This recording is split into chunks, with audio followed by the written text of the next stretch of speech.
Bueno, el título de este sermón es El humor de Dios.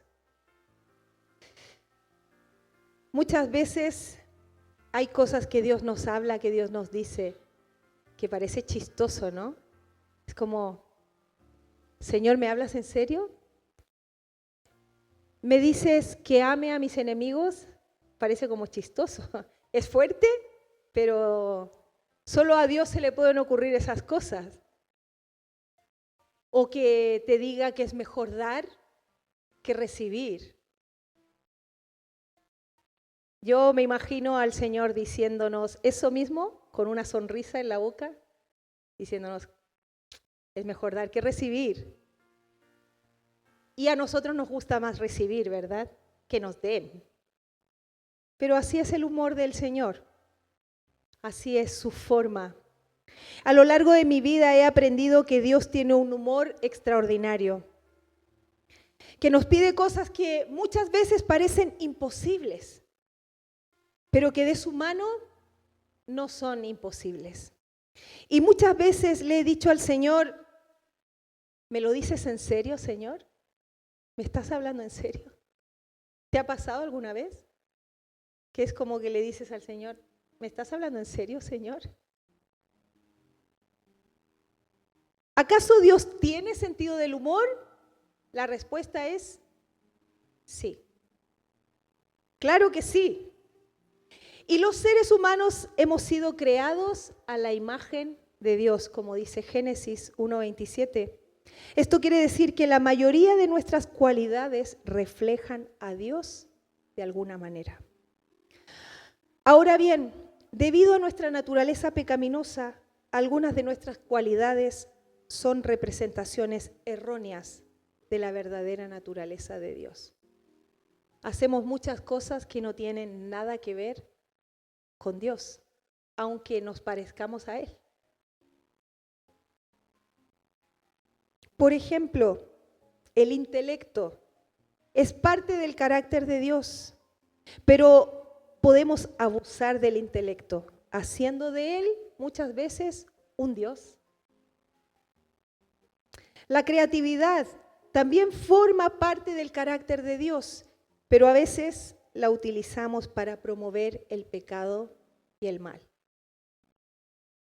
En Chile hay, muchos delincuentes y uno dice, si usaran esa inteligencia para hacer cosas buenas y no andar robando, ¿verdad? Pero así es el ser humano. Tiene creatividad, tiene inteligencia y se inclina por el pecado. Si Dios no tuviera sentido del humor, ¿de dónde sacaríamos el nuestro? Dicho esto, el humor de Dios no siempre se parece a nuestro humor. A veces nos parecen graciosas cosas que en realidad no lo son. Por ejemplo, chistes groseros, de mal gusto, burlas. Con todo, Dios es el creador de la risa y del humor de los seres humanos. En Proverbios 17:22 dice, el corazón alegre constituye buen remedio, mas el espíritu triste seca los huesos. Y en el Salmo 126, Dios dice, cuando el Señor hiciere volver la cautividad de Sión, seremos como los que sueñan. Entonces nuestra boca se llenará de risa y nuestra lengua de alabanza. Entonces dirán entre las naciones, grandes cosas ha hecho el Señor con estos. Entonces, la risa y el gozo se perciben como algo positivo en la Biblia. Dios tiene sentido del humor, mucho sentido del humor. Hay una historia en la Biblia que me causa mucha gracia, que está en 1 Samuel 5, yo no sé si alguna vez la han leído. Es un incidente que muestra el sentido del humor de Dios. Cuando los filisteos capturan el arca del pacto y la colocan en el templo de su dios Dagón, entraron luego y encontraron a su ídolo caído boca abajo frente al arca de Dios. Es como tenían a su Dios, pero ponen el arca y sucede esto. Como no hay nada más poderoso que la presencia de Dios. Y el Señor hace cosas así. Volvieron a colocar al Dios, pero al día siguiente encontraron al ídolo boca abajo con las manos y la cabeza rotas. Humor de Dios. Jonás, que se quiso arrancar de Dios, ¿qué le pasó? Se lo tragó un pez. El humor de Dios. ¿A quién se le ocurre huir de Dios y creer que podrá huir de Dios? ¡Bum! Se lo tragó un pez y después lo vomitó. ¿Qué habrá pensado el Señor? El Señor tiene maneras de obrar que nosotros muchas veces no nos imaginamos. Hoy veremos algunas situaciones que se contradicen a los ojos humanos, pero que para Dios tienen un gran sentido. Nos muestra su buen humor al declarar todas estas verdades para ti y para mí. Y la primera verdad que vamos a ver en esta tarde es: el débil es fuerte. Qué contradictorio, ¿no? Y qué chistoso de parte del Señor. Decir eres débil, pero en mí eres fuerte.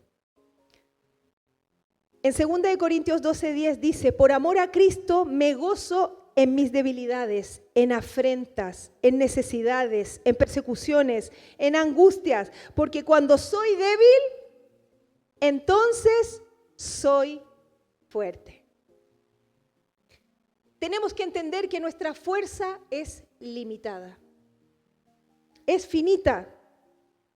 Pero la fuerza de Dios es ilimitada, no tiene límites. Tu fuerza se termina. Por eso te agotas.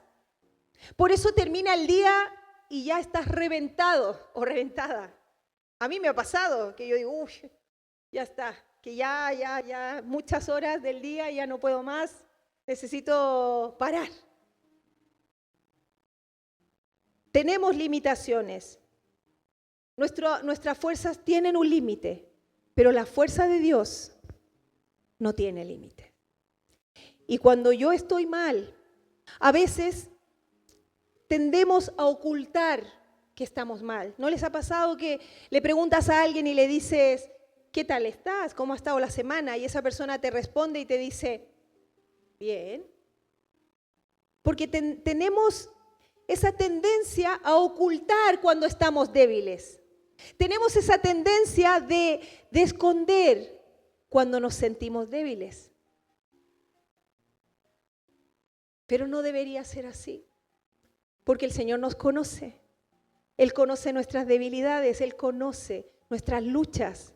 Él conoce por las situaciones que enfrentamos. Y Él sabe que cuando soy débil, pero le busco a Él, viene la fuerza del cielo y Él me levanta una y otra vez. La belleza de la debilidad no está en la debilidad en sí, sino en cómo el poder de Dios brilla a través de esa debilidad. Yo no sé tú, pero han habido momentos de mi vida donde le he dicho, Señor, yo ya no puedo más con esto. Yo ya no tengo las fuerzas suficientes para seguir luchando por esto. ¿Y sabes qué sucede? En mi debilidad, en mi dolor, viene Dios, viene su fuerza y me renueva y me levanta y me dice, venga Katy, tú puedes, venga, yo estoy contigo. Aquí viene mi fuerza para ti, sigue adelante, sigue luchando, levántate, no te rindas, yo estoy contigo. Pablo podía considerarse fuerte incluso en su debilidad, pero nuestras limitaciones nos recuerdan que somos finitos. Y ese reconocimiento de nuestra debilidad, ¿a dónde nos lleva? Nos lleva a Dios. Si tú y yo somos capaces de reconocer que somos débiles, que tenemos tentaciones, que tenemos situaciones de dolor, que tenemos luchas, si somos capaces de reconocer, lo único que va a suceder es que ese reconocimiento nos va a llevar a la presencia de Dios. Y vamos a poder decir, Señor, si tú no vienes, yo no puedo. Si tú no me sacas de esto, yo no puedo. Si tú no me das la fuerza, yo no puedo. Nos aferra y nos une más al Señor.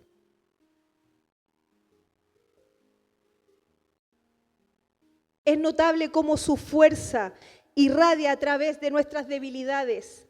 A mí me encanta ver cuando ya no puedo más y viene el poder de Dios sobre mí, me levanta y me lleva hacia donde Dios quiere llevarme.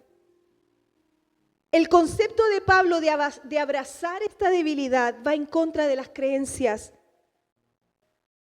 predominantes sobre el camino cristiano, pero tenemos que ser conscientes de que somos débiles en lo humano, pero en Dios somos fuertes. Amén. En muchos círculos de amistades o familia, la debilidad se ve como una falta de fe, pero déjame decirte en esta tarde que no es verdad. Porque podemos estar débiles, pero estar llenos de fe en el Señor.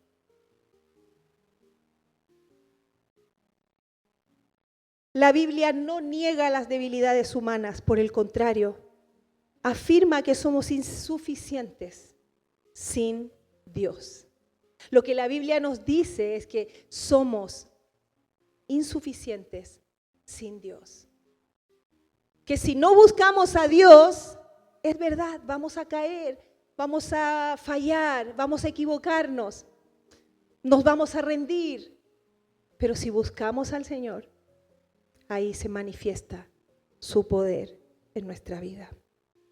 Separados de Jesús, nada podemos hacer. Pretender ser fuerte y jactarse de la capacidad que tenemos solo nos va a llevar a vivir en falsedad. Pero si tú y yo reconocemos que sin Dios no podemos, que sin su fuerza no podemos, vamos a estar agarrados del Señor y nada ni nadie nos va a mover de Él. Pablo decía, cuando soy débil, entonces soy fuerte. Ahí el Señor responde. Ahí viene la respuesta de Dios. Pablo comprendió esta lección.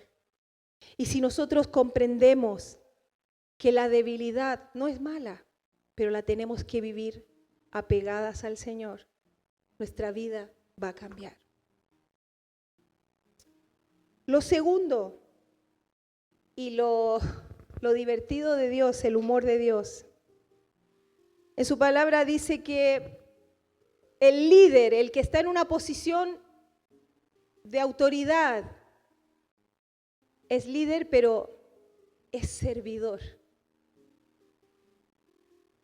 Eres líder, sí, pero tu tarea es servir. En Lucas 22:26 dice, mas no así vosotros, sino sea el mayor entre vosotros como el más joven, y el que dirige como el que sirve. En Marcos 10:47 dice que el Hijo del Hombre no vino para ser servido, sino para servir y para dar vida por rescate de muchos. Antes de que Jesús muriera, le recordó a los discípulos este estilo de liderazgo. Le dijo, van a ser líderes, van a guiar a mi pueblo, van a servir. Pero no es para ustedes ese liderazgo. El liderazgo es para servir al prójimo, Primero servir a Dios, pero luego al prójimo. Enfatizó y les dijo, no deben servirse de la gente, no deben aprovecharse de la gente. Si vas a tener un lugar de liderazgo, es para servir al prójimo. Cristo les dijo, los he escogido a ustedes, son especiales, han estado cerca de mí, de mi corazón. Los he formado este tiempo, pero no para que sean llamados los discípulos de Jesús, sino para que sirvan a este mundo. Para eso, Él nos lleva a posiciones de liderazgo. No tiene que ver con beneficios personales, no tiene que ver con llenar vacíos, tiene que ver con servir, servir, servir, como Cristo lo hizo. Hoy en día esta manera de liderazgo es difícil encontrarla. Porque muchas veces las personas que están en liderazgo o que están en posiciones de autoridad, lo único que hacen es aprovecharse de esa posición, sacar provecho del poder que tienen. Pero en el humor de Dios, Él nos deja claro que serás líder, pero no es para tu beneficio, es para servir a otros. Jesucristo es el líder siervo por excelencia. Él es nuestro ejemplo.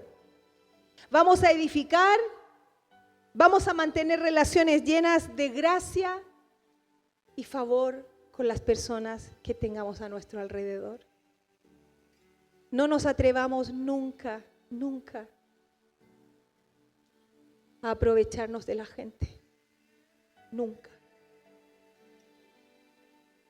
En esta iglesia jamás vamos a permitir eso. Si vas a ocupar un puesto de servicio, recuerda que primero es para el Señor y segundo es por amor a las personas. Amén. Tenemos que entender el uso correcto del poder y la autoridad que Dios ponga en tus manos. Mostrar el carácter de Cristo y ser capaces de ser equipo y juntos servir al prójimo. Mientras que el mundo clama por un liderazgo de superestrellas,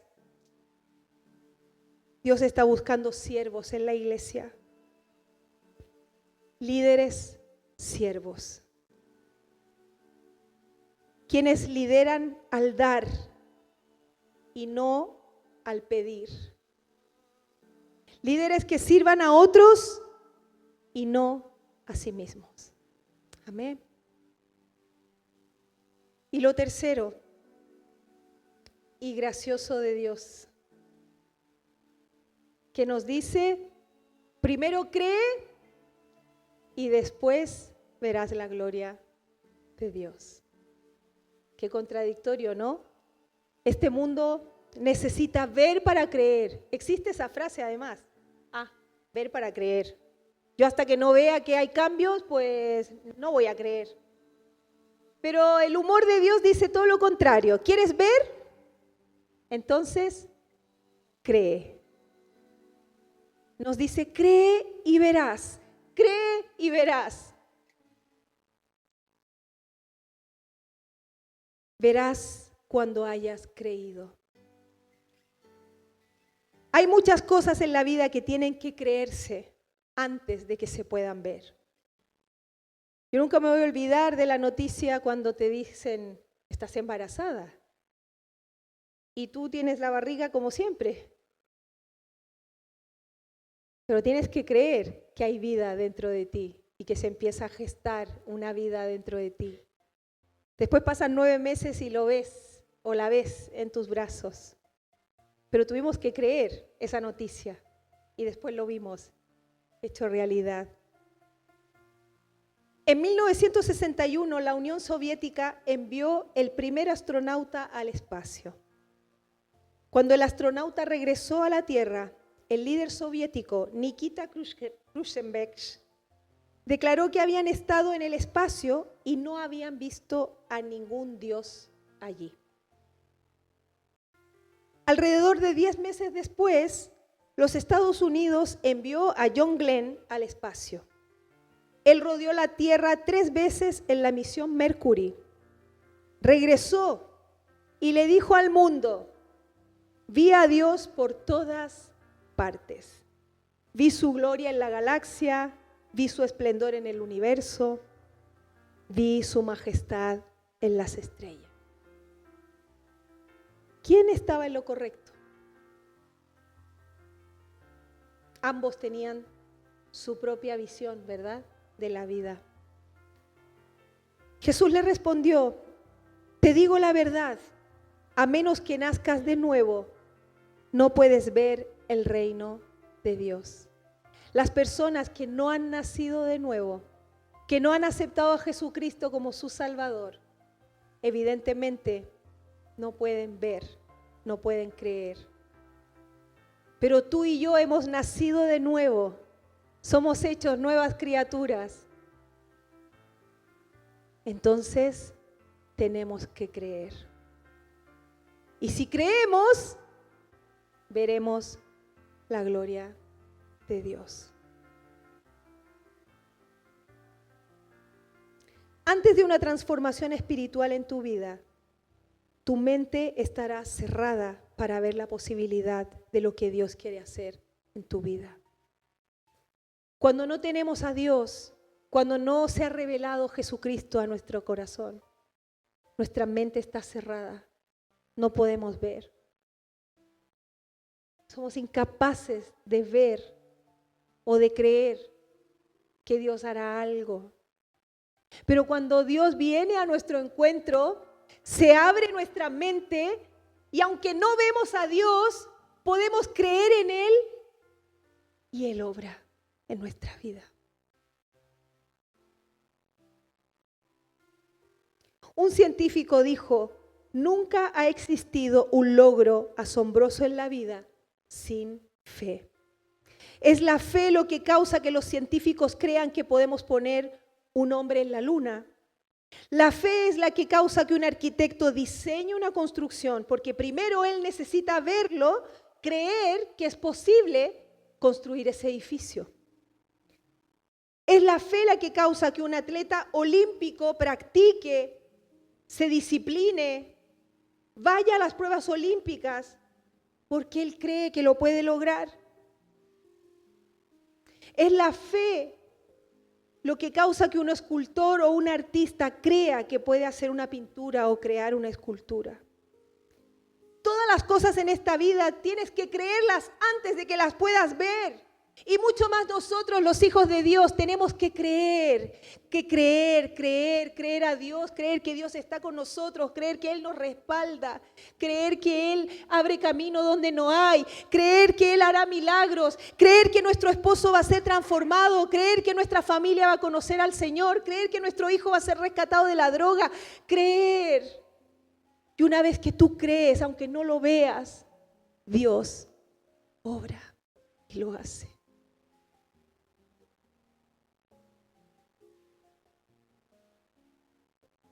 Creer es un principio de Dios. Y si tú crees, verás su gloria. Cree en el amor de Dios.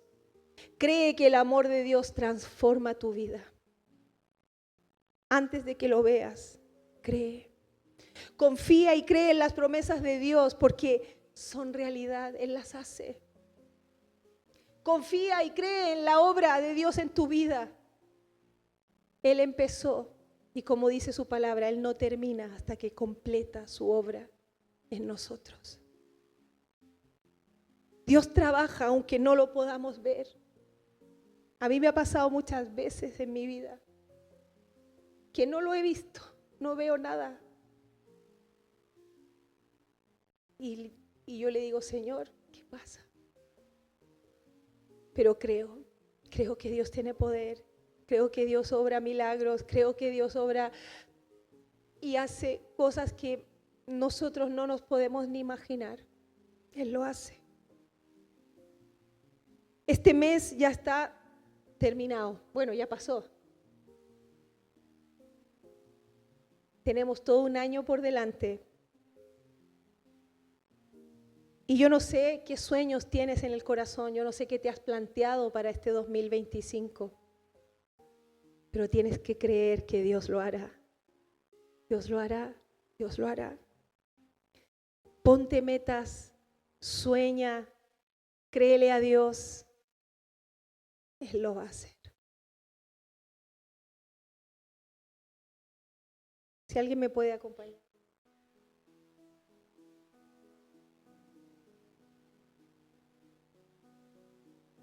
A mí en esta tarde me gustaría hacer un llamado al altar. Yo quiero orar por milagros a esta hora.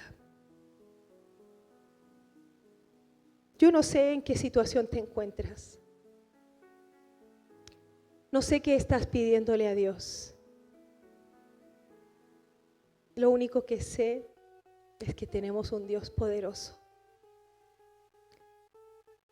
y que hace cosas que nosotros no nos podemos ni imaginar.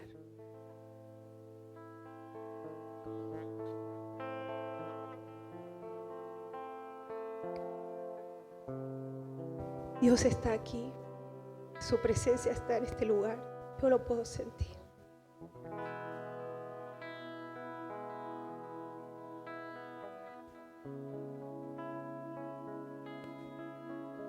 Nos vamos a poner en pie, vamos a adorar al Señor. Y con libertad, si quieres pasar al frente, si quieres que oremos por tu milagro, vamos a orar y creer que Dios va a obrar, que Dios va a hacer lo que Él tiene que hacer. Tenemos un Dios poderoso, hermanos.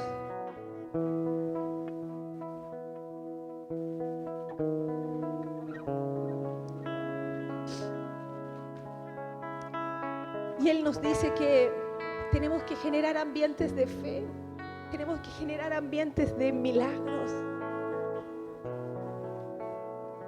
¿Tú quieres ver la gloria de Dios este 2025? Yo quiero ver la gloria de Dios manifestada en este lugar, en esta iglesia. Vamos a darle lugar al Espíritu Santo este 2025 para que Él se mueva con libertad. Que la presencia de Dios transforme vidas. Que la presencia de Dios rompa cadenas. Que la presencia de Dios transforme nuestras familias, nuestras vidas. Que lo que parece imposible para el hombre, Dios lo haga realidad en este tiempo. Dios quiere moverse, ¿sabes? Dios quiere hacer milagros en medio nuestro. Dios quiere. El sí quiero de Dios está. Y vamos a darle lugar al Señor para que Él se mueva en esta iglesia con libertad. Que podamos dar testimonio del poder y la manifestación de Dios en nuestra vida, en nuestras familias. Vamos a darle lugar al Señor para que haga lo que tenga que hacer en medio nuestro. Señor, te damos gracias en esta tarde. Te buscamos con conciencia, sabiendo, Señor, que tu poder se manifiesta en nuestra debilidad. Sabiendo, Señor, que tú estás y que tú, Señor, quieres hacer milagros en medio nuestro. Gracias, Señor, por lo que estás haciendo, por lo que harás. Aleluya. Precioso y glorioso, tan bello y tan hermoso.